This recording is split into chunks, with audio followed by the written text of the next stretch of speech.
Gone in the Dead of Night, The Mysterious Disappearance of Cars, and A Friend. One night, I was out with a few mates. Well, not really my mates, just people I hung around with. They usually dragged me to dodgy spots to get high. Most of the time, it was deep in the bush where I couldn't even see my hand in front of my face.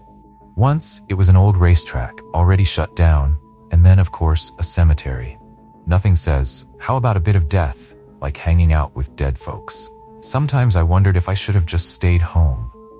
But the worst place they ever took me to? That was the Montauk Project, an abandoned military base where people reckoned they did time travel and mind control experiments. Creepy enough, but then Mike, the bloke who brought us there, started telling these ridiculous stories about wild people living in the tunnels. We even went up to the roof of this 10-story building. It was rusted and falling apart inside.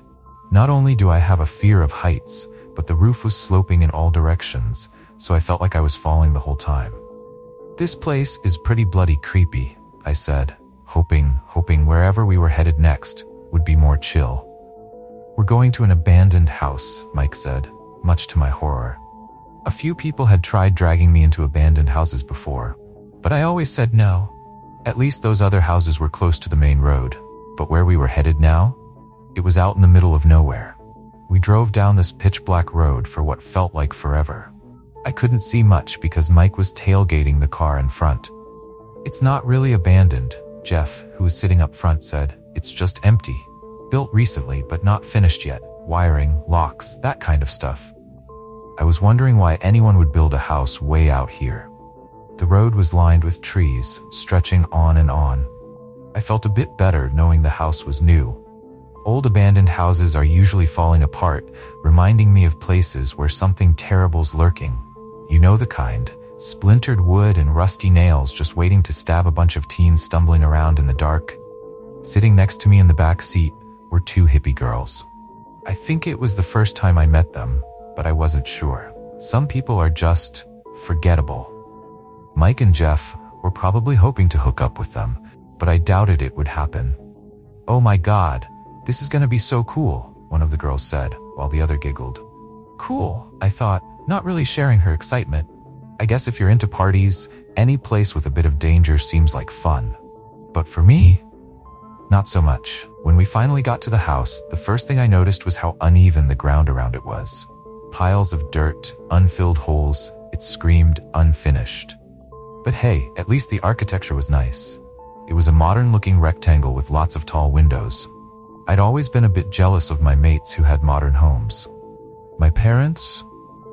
Nah, they were into the whole countryside vibe. Once we turned off the car headlights, it was pitch black. We got out and followed a few people with torches up to the house. Shit, someone shouted.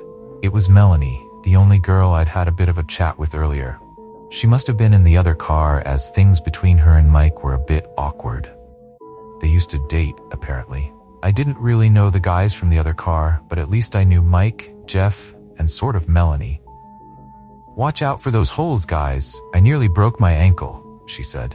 The girls helped her the rest of the way to the sliding glass door, which Mike opened, and we all went in. Inside, it was your typical upper-middle-class Long Island home. White walls, shiny wooden floors that looked fake. To the left, a kitchen. To the right, a huge 2-story room with a balcony. The front wall was mostly big windows, and the back wall was solid and bare. There was a beat-up couch and a broken armchair by the fireplace, both looking like they came from a junkyard. There were small piles of paper scattered around, making it seem like someone had been sitting there recently. Why is there furniture here? I asked Mike. No idea. It was here when we found the place, but the rest of the house is empty, except for these papers. They weren't here last time. Weird, right? Weird, I muttered. I wasn't in the mood for any more weird stuff in this house. Without the torches, it was too dark to see anything. I hated being in strange places in the dark, but at least our voices echoed, making it feel like we were all close by. One of the guys called us into the kitchen to smoke a joint. We passed around a small pipe, and I ended up burning my nose with the lighter. Everyone cracked up, which lightened the mood a bit. Somehow, I always do something stupidly funny when I'm with a group. Maybe that's why they kept me around. After we smoked, A couple of the girls wanted to explore the house. I was freaked out by the darkness and decided to stay by the fireplace. Jeff had started a fire, and sitting near it seemed like a safer bet. I plopped into the dodgy armchair, sipping my beer while Jeff flipped through the papers. "What is all this stuff?" I asked. "No clue. Looks like medical crap." He handed me a few sheets. They were diagrams of human anatomy, probably photocopies. It was hard to tell in the dim light. It was weird that someone would bring medical papers to an empty house in the middle of nowhere. "Looks like someone's writing a book or something," I said. "Yeah, maybe. Or maybe someone was studying here," Jeff replied. "Well, it's a bloody weird place to study, and why'd they leave all this behind? Creepy, huh?" Jeff said with a grin. "Yeah, kinda," I answered, but I was bored out of my mind. I was sitting in a crappy chair, surrounded by weird papers in a dark house with people I barely knew. I could only remember Mike and Jeff's names. Oh, and Melanie. The Montauk project freaked her out as much as it did me, so we had that in common. I could hear her upstairs with the other girls, getting excited about something. They rushed down the stairs, and Melanie was holding a big sheet of paper. "Guys, check this out. It's so messed up," she said, showing us a rough drawing of a child's outline, done with black marker. The hands were scribbled in red. Jeff was the first to say it. "What the fuck?" We were all thinking it. The medical papers were weird enough, but this drawing? I couldn't help but wonder if one of the guys was pulling a prank. "It was in one of the upstairs rooms," Melanie said. "All the other rooms were empty." Melanie and her friends seemed a bit spooked. It was the kind of fear you get watching a horror movie. You know it's not real, but it still gets to you. "The creepiest part is the red hands," I said. "That's just off."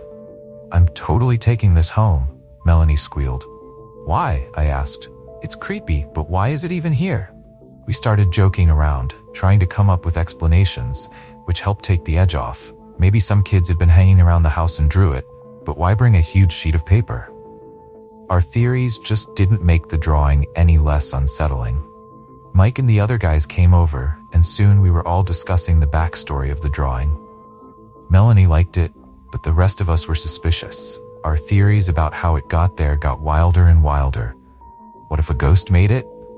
Maybe we shouldn't touch it," one of the girls joked. After going through every cliché ghost story, we decided to leave the drawing. Melanie propped it up on the armchair to make it look like it was sitting there. The other girls went up to the roof, and Melanie asked me to come too. "I'm scared of heights, remember?" I said, hoping she'd leave me alone. But no, she insisted. "Oh, come on.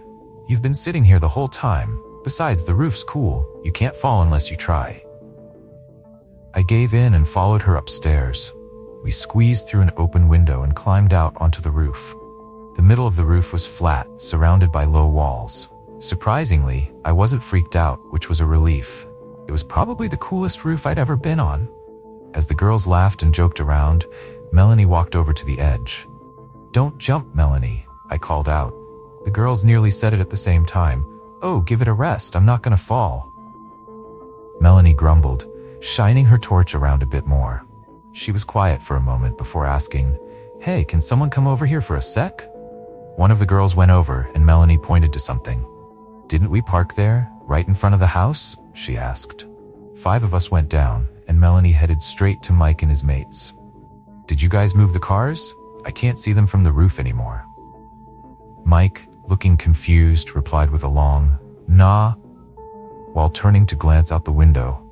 He tried shining his torch outside, but the light just reflected off the glass. They all went outside and started swearing immediately. The cars weren't there anymore. After wandering around a good chunk of the area, we realized they were properly gone. "What the bloody hell is this?" Mike yelled, his voice fading off into the night. I started thinking it had to be a prank. Maybe one of the other blokes moved the cars to freak us out. But none of us heard the engines start. "All right, who moved the cars?" asked the other bloke, the one who'd driven the second car. I didn't know him too well, but he seemed pretty tense, so I worried he might snap. "No, mate. Wasn't me. Was it you?" Mike asked, turning to Jeff. "No chance, mate. I wouldn't touch your car," Jeff replied. "Seriously, guys, this isn't funny," said one of the others. "I want to know if someone's nicked my car, or if one of you is pulling a stupid prank. You could tell this bloke wasn't gonna take any excuses. Mike and Jeff both looked a bit guilty being accused like that. Someone suggested checking pockets, and sure enough, both Mike and the other guy still had their keys. "This doesn't make any sense," Jeff mumbled as we all started muttering to ourselves.